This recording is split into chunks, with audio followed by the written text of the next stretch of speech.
the ride home in ENC. Yes! Yes! Yes! This is your 5 o'clock drive with Patrick Johnson. Holy mackerel! More news, more interviews, more ECU stories than you can shake a stick at. Hey, stop shaking that stick. This is the Patrick Johnson Show. Pirates win! Pirates win! On 94.3 The Game. Welcome in. Great to have you with us here on the Patrick Johnson Show today.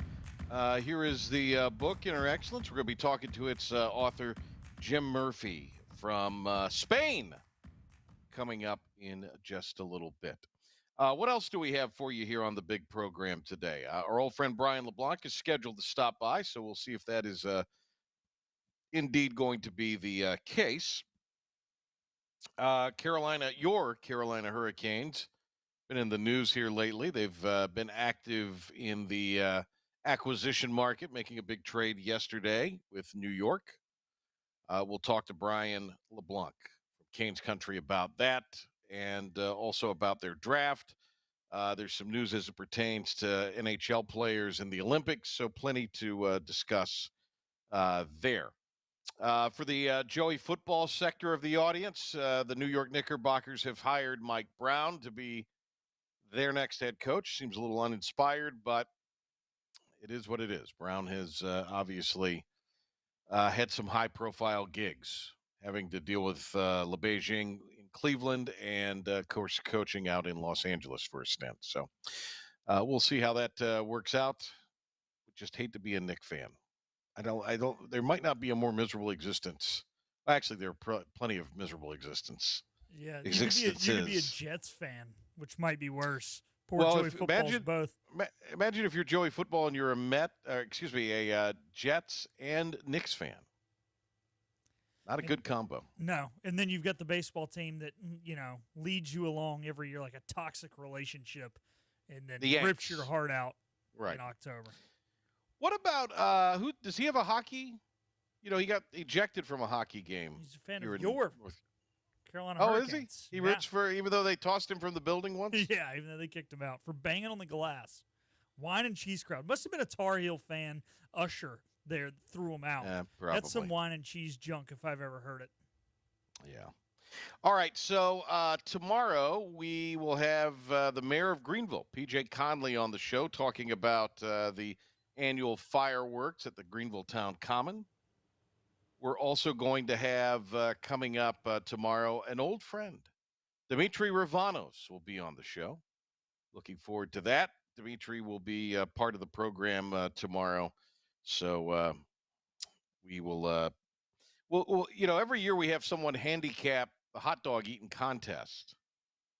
We'll have Dimitri handicap that tomorrow, but we'll just do some general sports talk with him as well. I'm looking forward to that. Do we have to keep this segment mature, Patrick, or are we allowed to goof off? Because this sounds like a fun segment if there's ever been one with Dimitri. I think Dimitri will bring the silly goose, and we'll just we'll get in there. Dimitri's as creative a person as I've ever been around. Yeah, for sure.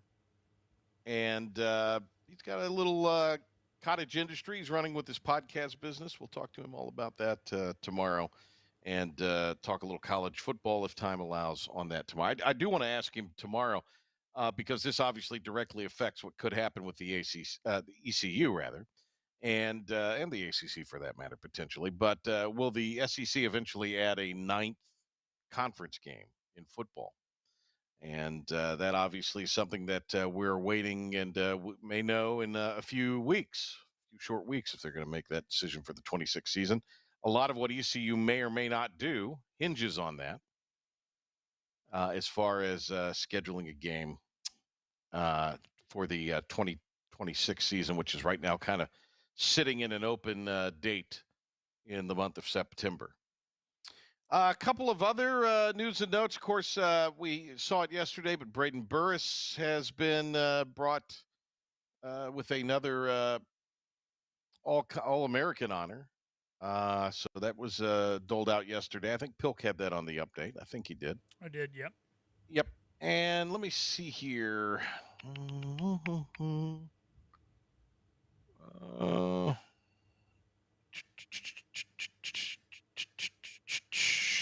I'm just looking. Here it is. Jake Gautreau has been hired as the hitting coach for the Pirates. That is formal today, or formally announced today, so they got the contract done, I guess, over that time. Let's see. I'll be hosting tomorrow on Talk of the Town. Won't that be a lot of fun? Won't that be a hoot? Hosting on Talk of the Town tomorrow. And then we'll have the PJ show for you. And then we're going to go on a summer hiatus. Now, a week from, what day is it? A week from tomorrow, because tomorrow's the 3rd. On the 10th, we'll be hosting a show from the Town Bank Tower, a special edition of the Patrick Johnson Show at 5 o'clock. It'll be sort of a season kickoff for the ECU Sports Property folks, and we'll have coaches and athletes coming by and talking with them about the seasons that were, but in many cases, the seasons ahead and what they're up to in the offseason. It'll be a rotating through time, and it'll be full of fun, frivolity, and all kinds of excitement. By the way, we mentioned, speaking of Playfly, Julia Hatcher, who still works for Playfly, just represents the ECU brand and the Appalachian State brand out in Charlotte. I know.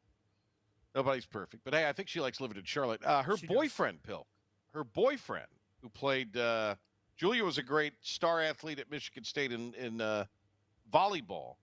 Her boyfriend was a pitcher at Michigan State, and he was in the Red system and got the call up to the bigs. He's in Beantown, getting ready to possibly make an appearance against your Red Sox. How about that? Yeah, I was hoping he was going to make his Major League debut last night. I know she was there. Game only got through 3 innings before Mother Nature had other plans for that. So playing the remainder of that suspended game now, but between that and then playing, a full game tonight, the already scheduled 7:10 first pitch later this evening. Fingers crossed that maybe he will get in and she'll get to see it. And I do not wish any ill will towards him. Maybe the Sox will just already be up big and they'll let him come in and eat an inning, and he'll be successful, and hopefully the Sox still win. When I talked to her the other day, I asked about his, how the season was going, and she said it had been, a pretty good season for him so far. He'd had a couple of bad outings, but that's, about halfway through the season. You're going to have a couple bad outings, but he was just kind of waiting what the next move would be, and there you go. That's probably a good deal for him.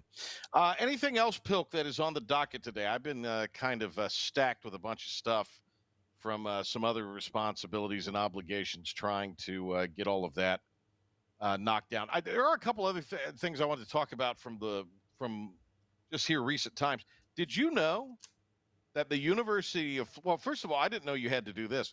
When you win the national championship in basketball, you've seen like Duke and North Carolina have the floor or a section of the floor, and they kind of display it. Yeah. In their lobbies of their arenas or in their halls of fame, that kind of thing, or their museums or what have you on campus. You've seen that, right? Yeah. Did you know that apparently is something that the school pays for?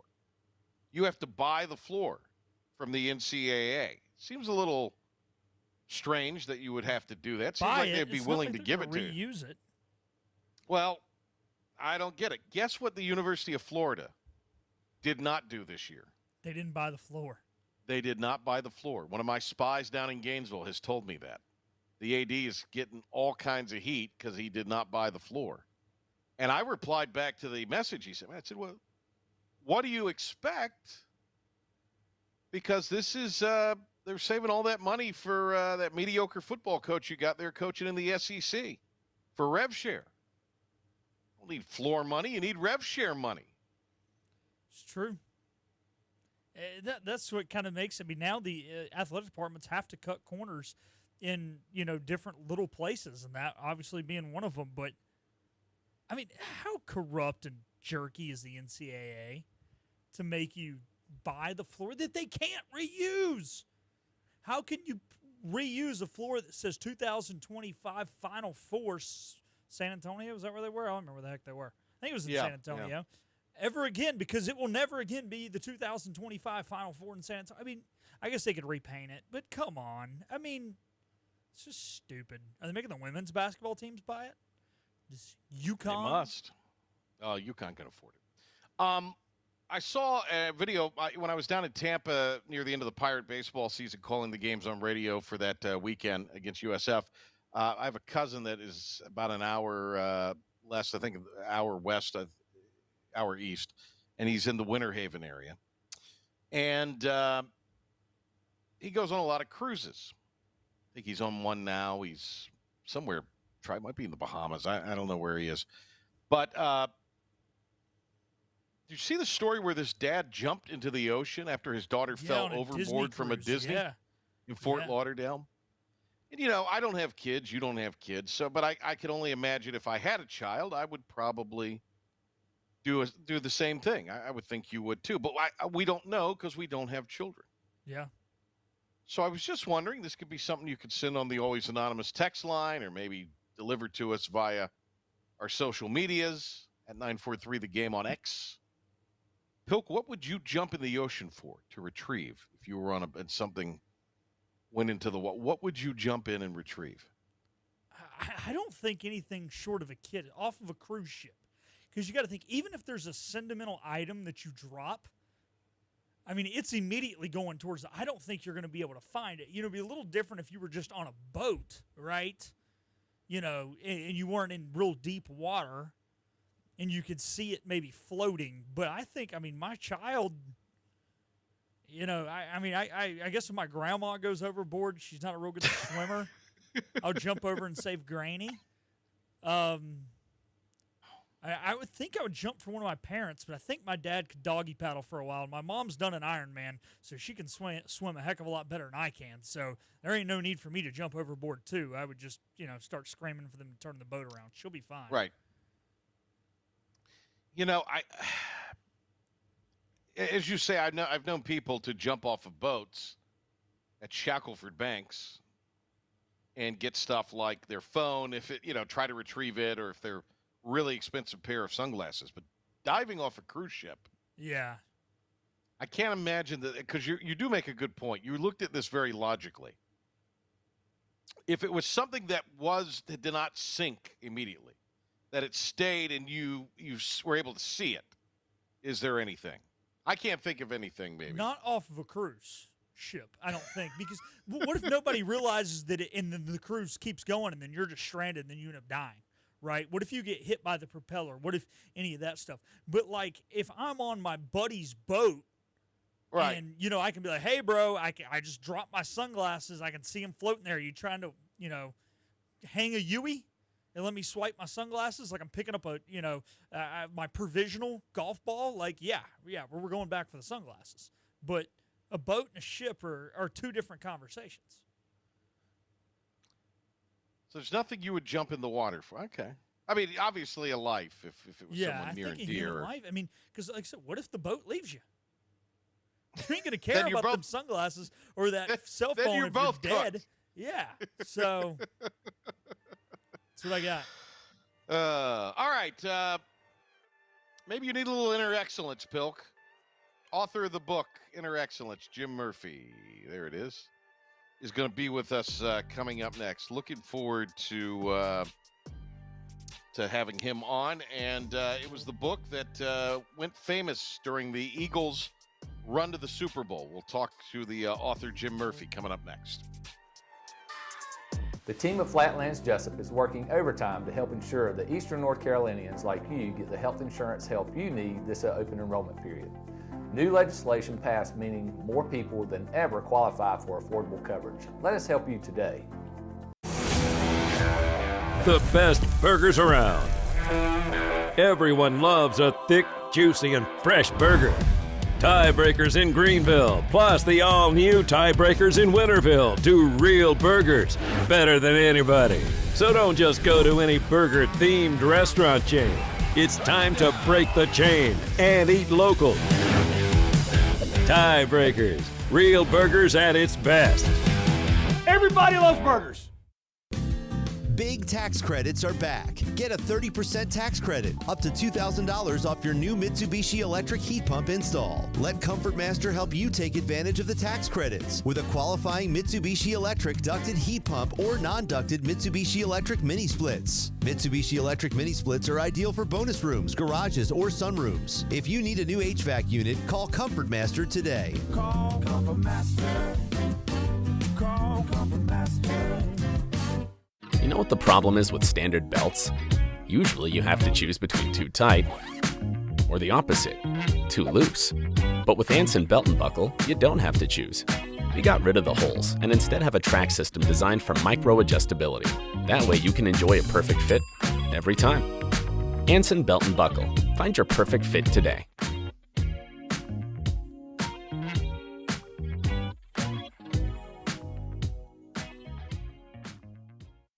Healthwise Pharmacy rounds the bases with all of your infusion, retail, compounding, and medical equipment needs. Locally owned and operated by pharmacist Marcy Parker, Healthwise has grown to be your most trusted provider for infusion services. Currently providing in-home or on-site infusions in North Carolina, South Carolina, and Virginia. Visit Healthwise Pharmacy at 615B South Memorial Drive or call 252-295-0059 to speak to a patient service representative to find the option that best suits your needs. Tired of the 1-800 numbers advertising Medicare products? Flatlands Jessup has 6 offices all throughout eastern North Carolina. Get face-to-face help from our local award-winning licensed team. Stop by today. Flatlands Jessup, your whole world covered. You have a choice when you invest in insurance, and when you choose First State Insurance Advisors, you're working with people you can trust. Clark Stallings has deep ties in the community. His team, including Keaton Smith, Regina Asby, Phil Leyva, Max Joyner Jr., Max Joyner III, and Ginger Smith, provides knowledgeable and professional advice. First State Insurance Advisors is an independent insurance agency. They offer all types of personal insurance as well as various types for business. Call or email First State Insurance Advisors today. We want to be your trusted choice agency. Remember, get the podcast of the show on the IBX Media app or where you get your podcasts. I listen on my Apple Watch. Smart speaker. Listen while you work. I listen everywhere. The Patrick Johnson Show on 94.3 The Game. Happy to welcome our next guest. He is the author of the book Inner Excellence, Jim Murphy, who had his book, and I would guess his profile, blow up big time during the NFL playoffs. The run by the Philadelphia Eagles. So we welcome in from somewhere in Spain. Not bad. Inner Excellence author, Jim Murphy. Jim, I will be happy next time for us to come there and do the interview on location if we do another one of these. So that would let us know. We'll come to Spain and do the setup there and all that. Awesome of you to join us and take time from your time there. So it was A.J. Brown who was on the sideline reading the book during one of the Eagles' playoff games. I guess, was it one of those things where, I don't know if you were happened to be watching or not, was it one of those things maybe your phone started to blow up once that happened? Yeah, I was watching a different game, actually. It was the Penn State Notre Dame bowl game. And I look at my phone, I see all these texts, and I was like, whoa, what's going on? And my life at the time was kind of slow and somber. And so it was a dramatic shift. What was going on? And then what was what has been the dramatic shift?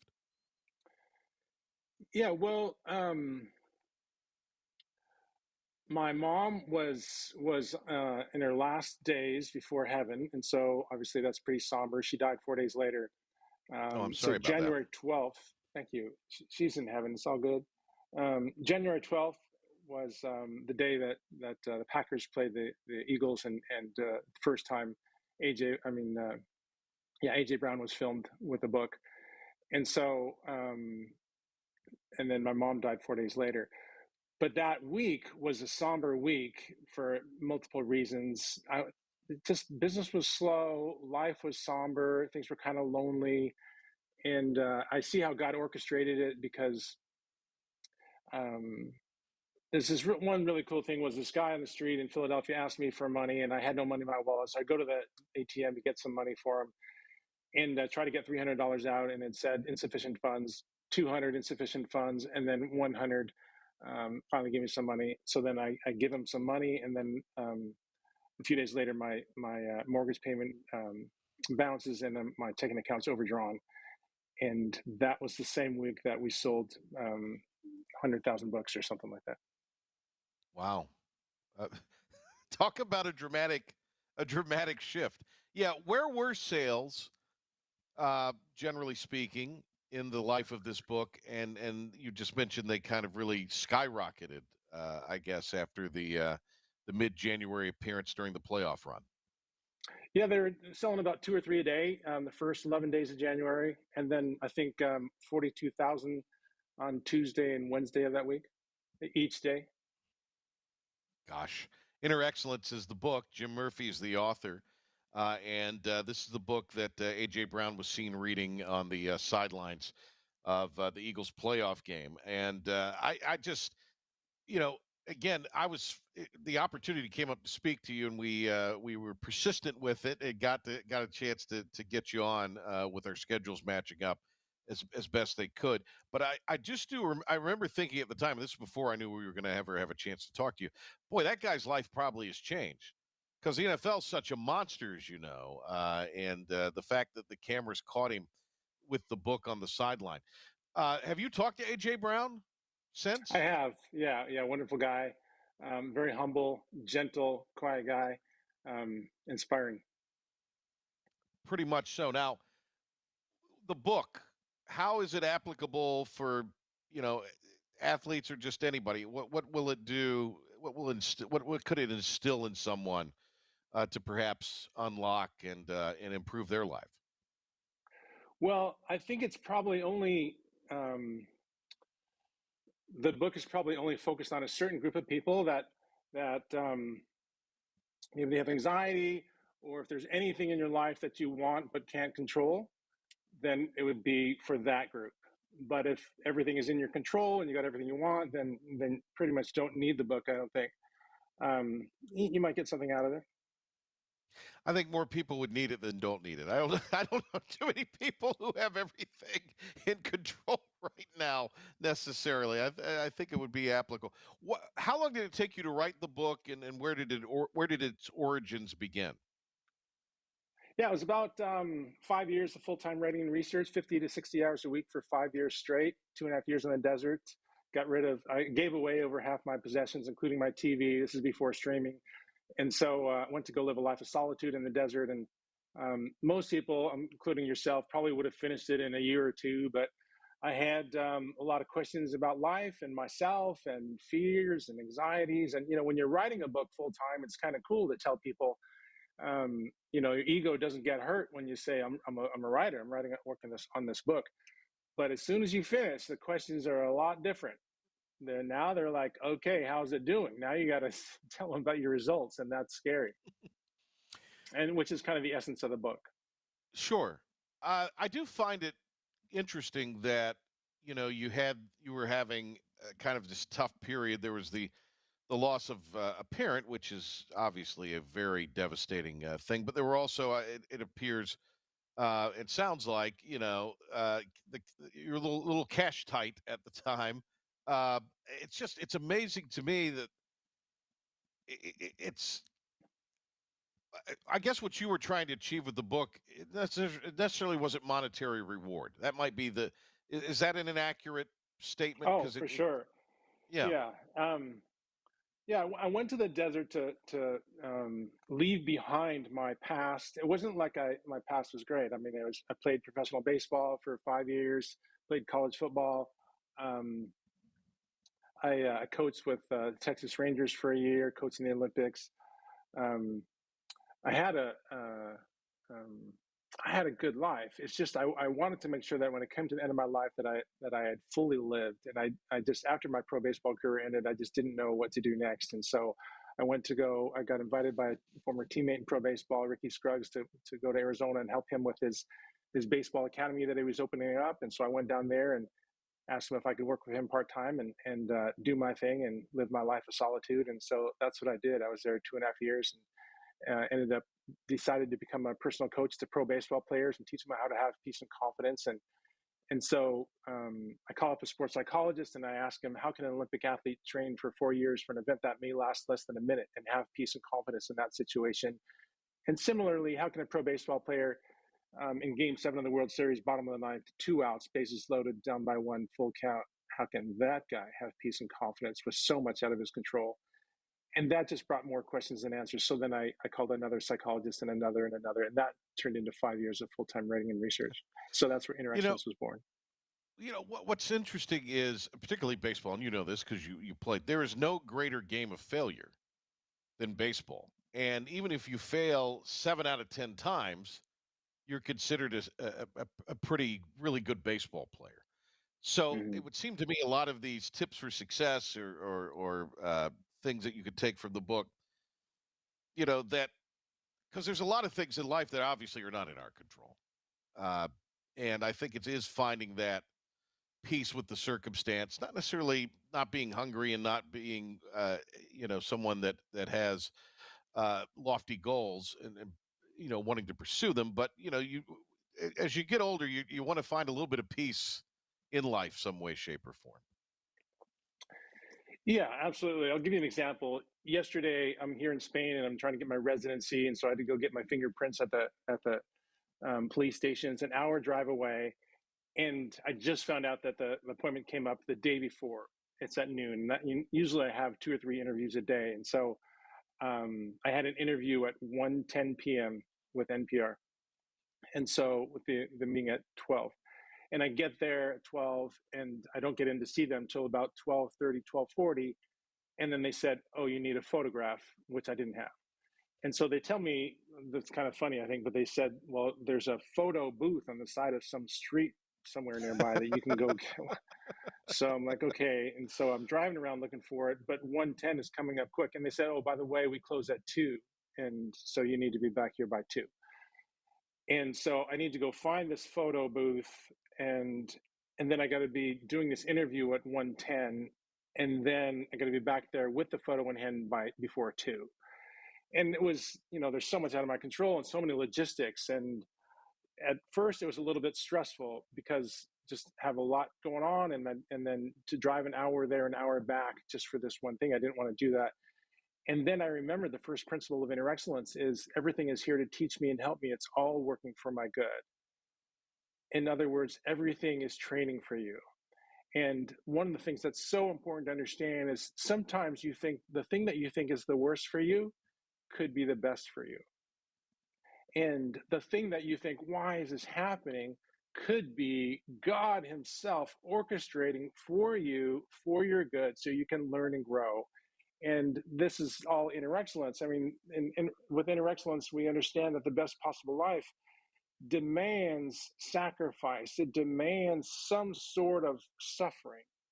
It has one foot in joy and one foot in suffering. There's no way to get stronger without breaking down the body. There's no way to gain wisdom without going through things. And so that moment when I was like, remind myself of the principle, everything is here to teach me and help me. It's all working for my good. And you know what, this thing that you think is stressful, this is training for you. And I was like, okay, all right, I'm just going to be present. If it works, it works. If it doesn't, it's done. I mean, I can't, it's all I can do, right? I'm just going to do one thing. What do I do right now? I'm just going to do this one thing. And it all worked out amazingly. So. Pilk, I need to definitely delve further into the book than I have. I've skimmed through a little bit of it because there are times of year with my schedule it gets, and I just feel overwhelmed. So I need to. Next time I come to the beach, for sure, I'm bringing the book and going to read it when sitting on the beach. I had it right. It's right there sitting. I know exactly where it is, and I wanted to grab it and bring it for the interview, but also to thumb through it now that the busy broadcast season as far as sports is over for me until later in the summer. All right, we've got Jim Murphy. Inner Excellence is the book. You're moving to Spain? That's are you going to be a dual resident, or are you just going to stay in Spain for good? A dual. I'm going to be setting up a headquarters in Philadelphia and in Spain here in Calpe, Spain. Okay. All right, we got Mark Miller with us, who's one of our colleagues here at our company. He's a crazy Philly sports fan. I know a lot of those Philly sports talk guys who actually started here in North Carolina and made their way up to Philadelphia. A couple of the big sports talk guys up there in Philly actually started with our company. Um, are you a big Philly? Are you a Philly sports fan per se, or since you played with Texas, are you kind of do you have that allegiance? Who do you root for in baseball and football? Oh, my heart is definitely with Philadelphia. Um, it's just I've never met a group of people that have been so passionate and embraced me so intensely, and the whole inner excellence concept. And so I'm so excited. I'm going to be working with Shane Claiborne, Inner City Philly in Kensington. We're going to be setting up a little inner excellence headquarters there. Oh, awesome. I'll be throwing out the first pitch at the Phillies game on September 9th. We're going to bring some kids from Kensington with us, and so yeah, great things to come. That's amazing. That's great stuff. What is your next project, or are you just trying to spin off of this and grow this as as you say, you're setting up an inner excellence center, and is that the next turn for you? Oh What is yeah, on the yeah, horizon? a lot of big things. So the Inner Excellence headquarters, a little retreat center here in Calpe, Spain, little headquarters in Kensington, Philadelphia. We've got a workbook coming out next year. I'm working on. We're going to be launching the book, The Best Possible Life, which I finished writing. It came out on Amazon in November. It's actually on Amazon now, but we're going to relaunch that um, uh, February 3rd. And so that book is called The Best Possible Life, How to Live with Deep Contentment, Joy, and Confidence No Matter What. It's a much smaller, more accessible book, kind of a summary of inner Hmm. excellence, and gets deep into the spiritual life. That's awesome. Innerexcellence.com is where you can go to get all of this from Jim, and it is all right there. All right, amazing stuff. It really is. It's a great American and now international story in a lot of ways that you never know when you're going to catch your break, and you stayed with it. Pretty awesome stuff there. So, and it's a real treat to speak to you. I can't tell you how excited I was about interviewing you because I was so fascinated to hear about this whole process and what life has been like. So not bad. You're in Spain, so that's it's pretty good. Pretty good stuff. Hey, Jim, thank you so much. Continued success, and I hope we'll get a chance to catch up with you down the road at some point. Yeah, it's an honor to be on your show. I'm so grateful. Thank you so much. Great to have Jim Murphy on with us here. What a story, Pilk. That was really cool. Crazy. I enjoyed that. Interesting guy, and where he has come from and where he was, the circumstance in life. Boy, it just shows you never know. And got the book, and it's interesting to kind of have peered through it a little bit and read some different things that he talks about there. Quotes a lot. Does quote some people in the world of sports. Mike, there's a chapter or section regarding Michael Jordan and Navy SEALs. It's all pretty interesting.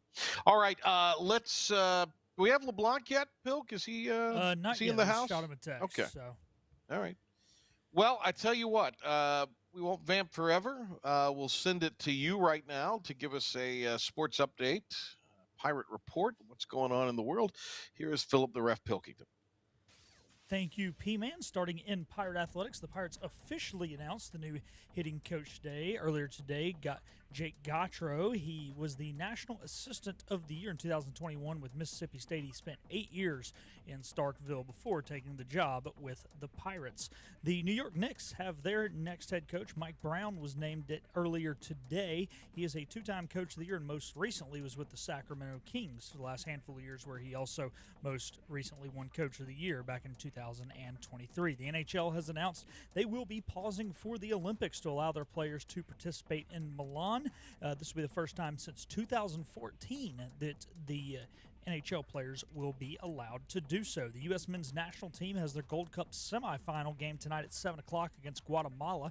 The second semifinal will be played around 10 o'clock between Mexico and Honduras. Winners play on Sunday in the championship game. Trackhouse Racing announced last night that Daniel Suarez will not return to the team for the 2026 season. The 33-year-old has been with the team since 2021 and found victory lane twice. That'll do it for your 94 Through the Game Sports Flash Update and Pirate Report. Brian LaBlanc has just signed on. We're going to take a quick time out, and we will talk more about the Canes and the Olympics with him on the other side. Hey, it's Jim Wells again with Wells Roofing and Gutters here in the beautiful community of Lindale, Bedford. At Wells Roofing and Gutters, we believe in quality first, and that's why we use CertainTeed shingles, which are manufactured in Oxford, North Carolina, a local company. In the event you ever do have a claim or a problem with your roof system, they're local and they come and take care of us in a timely manner. We could leave off some accessories and we could certainly save money, but we believe at Wells Roofing and Gutters in installing the correct way per manufacturer requirements, and we warranty your roof both in-house and also with our supplier, who is CertainTeed. For a job Wells done, no shortcuts taken, and a good quality job on your home, give us a call today, 252-227-8403. We also offer financing, 12 months, no interest, no payments.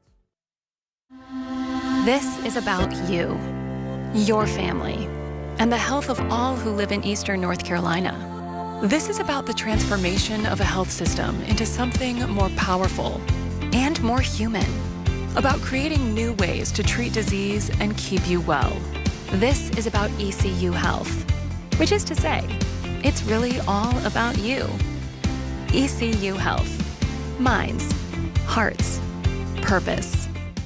You have a choice when you invest in insurance, and when you choose First State Insurance Advisors, you're working with people you can trust. Clark Stallings has deep ties in the community. His team, including Keaton Smith, Regina Asby, Phil Leyva, Max Joyner Jr., Max Joyner III, and Ginger Smith, provides knowledgeable and professional advice. First State Insurance Advisors is an independent insurance agency. They offer all types of personal insurance as well as various types for business. Call or email First State Insurance Advisors today. We want to be your trusted choice agency.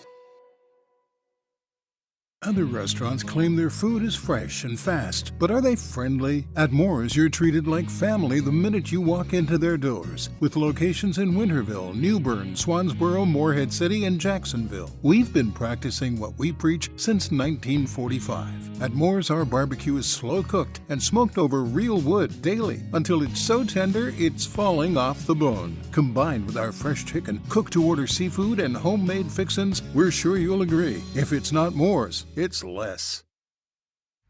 Listen up. He's talking now. Sorry, thought we were vibing.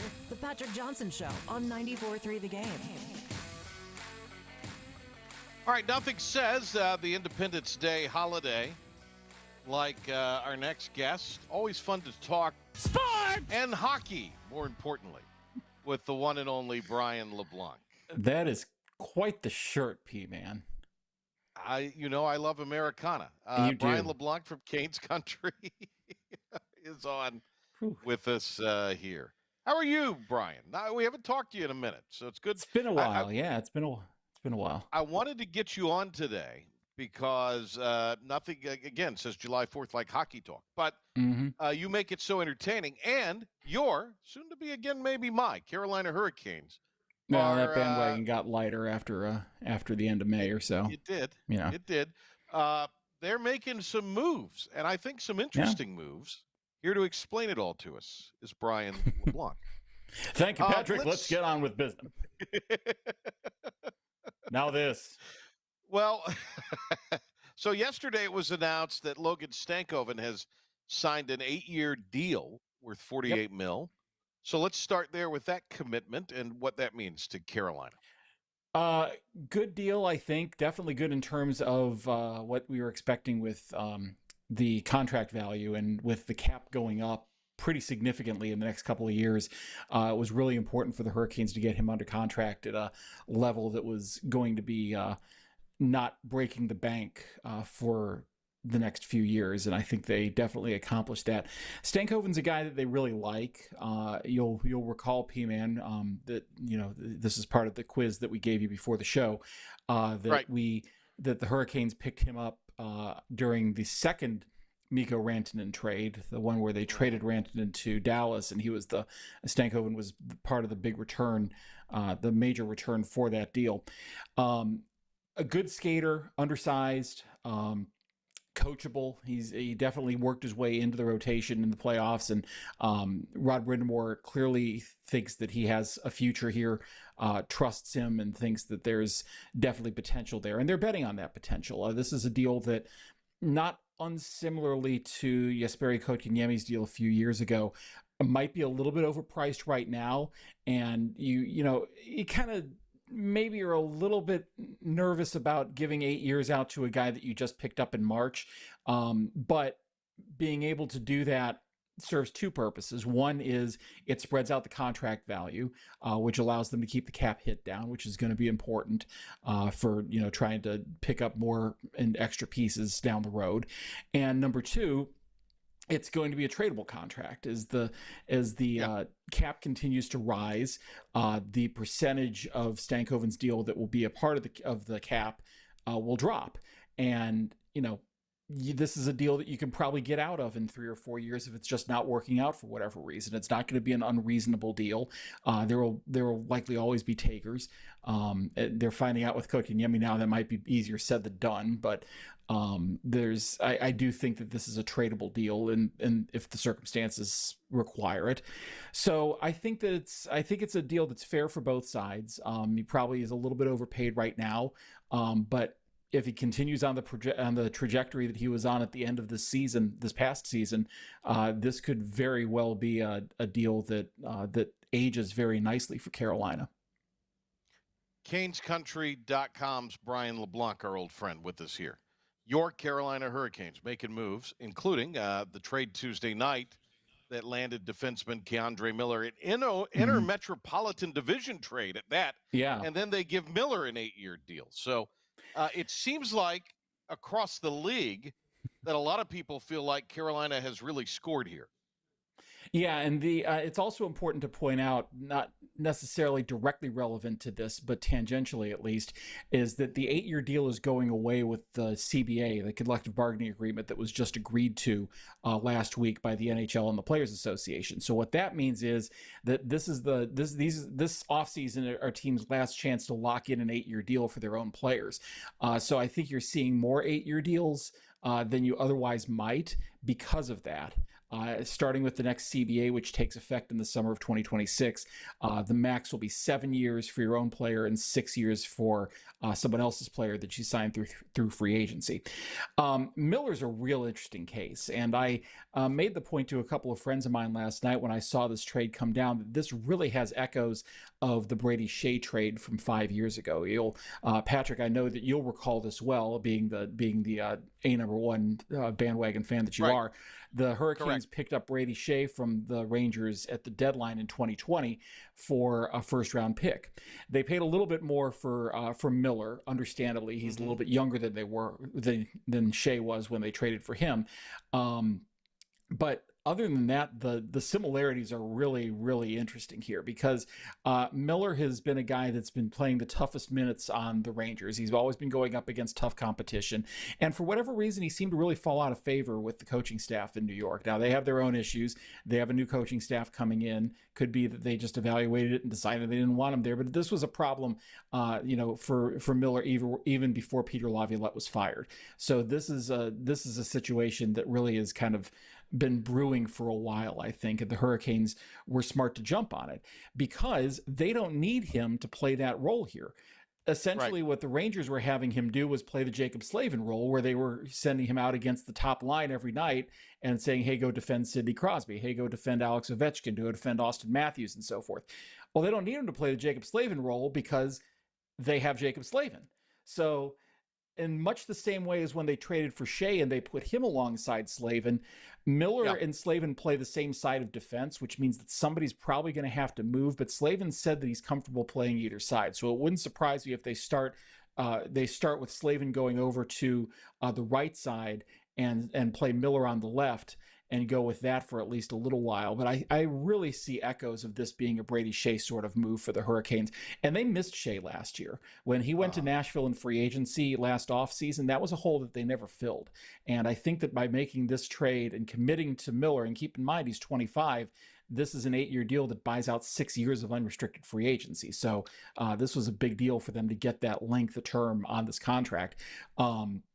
They're really thinking, I think, that history is going to repeat itself here. They had good success with Shea. They never filled that role when he left, and I think that they're really going to count on Miller to fill a lot of those responsibilities that Brady Shea had, and really improved his game when he was with the Hurricanes for those 5 seasons. The one and only Brian LaBlanc from Canes Country. The key there seems to be the Shea role, but younger. That seems to be the key thing that you have there, is that it fills that void, and you've done it with a player you're going to be able to get prime years out of, as you say, 6 years unrestricted. You've mentioned the CBA that came down last week. What's interesting, obviously the cap goes up, and they're going now to 84 games, which is kind of fascinating to me. And here's the other thing. What's that? Up to 84. They were playing 82 previously. Right, yeah. That's what I said, up to 84 games, which is kind of fascinating to me. The other thing is the dress code, which is lax in a respect. I mean, you can kind of wear what you want now. We could talk all about, the other things, the advantage of adding the 2 games, the obviously good sign that you're, raising the cap, et cetera. Where did the dress code thing come from? That's kind of interesting. That really stood out to me when I was reading that article last week. Hockey has had a very traditional culture, and I will allow you, dear listener, to read into that however you'd like. But the 200 hockey men is kind of a trope in hockey, that the thinking is very set in its ways. It's very old school. This is the way we've always done it, and who are these young whippersnappers coming in here to tell us how we're going to change things around? And well, the bottom line is the young whippersnappers have won the day, and they don't really want to necessarily be seen just walking around in drab suits all the time. This is actually something that, for some reason, has been negotiated in collective bargaining agreements for the past few agreements. Lord knows why. Doesn't belong there, but whatever. It's collective bargaining. They can literally negotiate whatever they want. I think it's kind of cool. This is what the NBA is doing, and this is, Patrick, this is what the kids want, and we're going to give the kids what they want. That's essentially all this is. They want their sizzle reels. They want to be able to put their, I'm gonna appropriate the phrase here. They want to put their drip on the gram, and this is the NHL just basically saying, okay, yeah, whatever, fine. That's all this is. It's the NHL just kind of saying, okay, sure, fine, whatever. Gotcha. So that's all. In exchange, they add 2 games to bring it up to 84. So what is the significance of that? 2 games to the regular season, but they're taking them away from the preseason. So I mean, from a team's perspective, this is good because they could charge full price for one more home game that counts, and not necessarily have to soak their fans for preseason games that no one cares about. But for the players as well, players can't stand preseason games. They've never liked them. There's not much point in playing them anymore. They're not playing themselves into shape. There might be some advantage for guys at the end of the roster, if you're playing your way into a roster spot or something. But for the most part, those decisions are made in camp. And preseason games, for the most part, are just opportunities to get hurt. And you don't see guys. You might see a superstar player once during the preseason. So there's no real reason not to cut it back to 4 games. And if you're going to cut it back to 4 games, why not make some more money? So there's the other 2 games that they're throwing out of the regular season. So how's the health of the league right now? Judging from the fact that they had a non-issue negotiation with the CBA, I'd have to say it's pretty darn good. The U.S. Secretary of Labor, Marty Walsh, literally came out of that job directly into the NHL Players Association. And Gary Bettman has been on the record saying that this has been the least contentious negotiation he's ever dealt with in his 30 plus years at the helm of the league. So that's a good sign. all the major issues for the most part have been ironed out. The flat cap that was a result of the pandemic is over. The cap is going up substantially. It probably should have earlier, but it didn't for whatever reason. Now there's, the balance is paid off essentially. They had to recalculate some stuff when they had attendance restrictions and so forth, basically just so they didn't, they had to kind of make good on some of the revenue cuts that they had to make during COVID when they couldn't allow, the NHL is such a gate-based league, and when you could only allow a couple thousand fans into a game, it was really affecting the gate, unsurprisingly. Sure. I know you're a math wizard, Patrick, so this makes perfect sense to you. So it's all that's in the past now. The league's got the league has the potential to really grow here. The last couple of expansions have been very well received. The move to Utah, the former Arizona Coyotes, now the Utah Mammoth, no longer the Utah Hockey Club. Mammoth. Yes, the Mammoth. That's been a trade-off that the league has appreciated. That market's reacted really well, even though it's a smaller market. Things seem to be going really well. There are still some questions about the Canadian economy, how tariffs are going to impact this stuff, and you never really know about the state of the world. And the NHL, more than most, is affected by international issues, and I'm just going to leave it at that, for lack of a better word. Not that I'm trying to dance around it, but there's a lot that goes into this stuff, and the NHL is specifically more impacted by that than just about any other league, because they have so many players coming from Europe. They have issues to deal with the International Ice Hockey Federation, with the IOC, going back to the Olympics and so forth. So the NHL definitely has some things that are out of their control they can't really handle. But as far as the stuff that's within their control, it's as good as it's probably been, definitely since the 2004 lockout that wiped out the whole season. And I would say probably going back to like the early 90s is probably the last time that there was labor peace, and there were generally no major concerns with how the league was being run. So it's been a while for sure. All right. 1 minute here. So you got to be really tight on this. Players playing in the Olympics. It's been allowed. So that's obviously good for the game. Yeah. And that had to be bargained in. There have to be agreements made with the IOC. The NHL was not thrilled with the idea of sending players overseas and then not really having any recompense if they got injured over there. That apparently has been smoothed over. The players wanted to go. They saw what happened at the Four Nations, which replaced the All-Star game last year. Best on best always sells. And, the Olympics are a brand unto themselves. I don't necessarily think it's a growing the game sort of thing at this point, but players want to measure themselves against the best in the world, and that's essentially all it is. And so it's been agreed to that they're not only going to this Olympics, but also the 2030 Olympics were also included in the recent CBA. So two more Olympics, the next two Winter Olympics will have the NHL involved. And then I don't think they've announced this yet, but from what I'm hearing, I think the 2034 Olympics are likely to be in North America, so there's no reason that they wouldn't go to that one either. So we're probably looking at 3 straight with NHL players involved, plus the World Cup of Hockey is coming back as well, which is a joint partnership between the two, and that's hockey-related revenue goes right into the salary cap, and it's just going to keep increasing because of that. So life is good, is what I'm saying. Hey, LeBlanc, thanks. Have a great holiday weekend. You betcha, man. Have a great 4th. Make sure that shirt doesn't get too dirty, because you're going to be wearing it a lot, I bet. Canes Country, Brian LeBlanc. Thanks to him. Thanks to Jim Murphy. See you in the morning talk of the town. Then back here for the PJ Show tomorrow.